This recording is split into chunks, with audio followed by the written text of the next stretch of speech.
Magandang araw po mga ka-idol. Sa pag-ikot po ng ating idol Cap Mac Alfonso para sa stub ng sugod bahay ay hindi maiwasan na merong lumalapit sa kanya upang humingi ng tulong. Ilang side ba ang kailangan niyo kung sakali? Kung ilan po ba yung... Okay. Halos bibigay na, Nay. Opo. Halos bibigay na. Ano yan, inumbama. Kung bibigyan ko ba kayo ng 6 na side, okay ba sa inyo yan, Nay?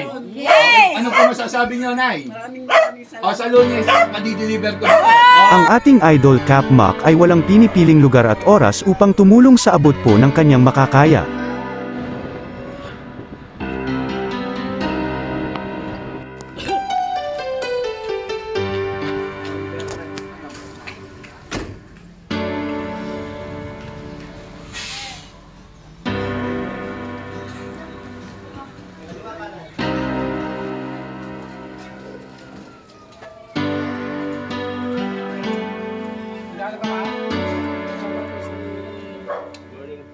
Meron na tayo.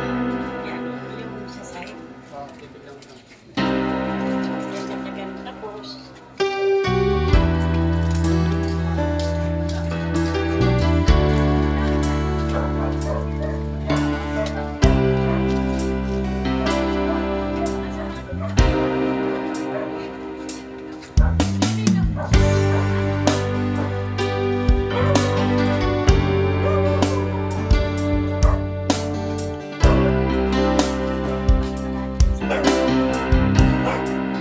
Agarang ipinag-utos ng ating idol Cap Mac sa barangay administrator na si Sir Dingyari Santos kasama ang iba pang kawani na puntahan ang nasabing bahay upang matingnan ito at masuri kung ano ang tamang materyales dito. At sa araw ding yun ay nangako ang mga kawani na babalik agad-agad upang maihatid ang kailangan nitong tulong dahil ito ang utos ng ating idol na matugunan agad ang ipinangako niyang tulong kay nanay.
Sa sobrang tuwa ni nanay dahil sa mabilis na pagtugon sa kanyang kahilingan ay bigla itong naglabas ng merienda sa mga kawani.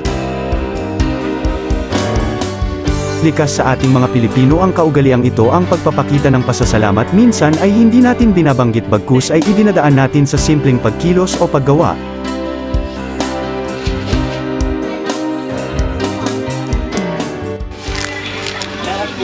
Maraming salamat po sa binigay niyo pong pampalit sa sahig namin. Sana po marami pa po kayong matulungan pa. God bless you. Maraming salamat po talaga. Hanggang dito na lang po mga ka-idol, salamat po sa lahat ng sumusuporta sa aming pahina. Mag-iingat po tayong lahat mga ka-barangay. God bless Barangay Malanday.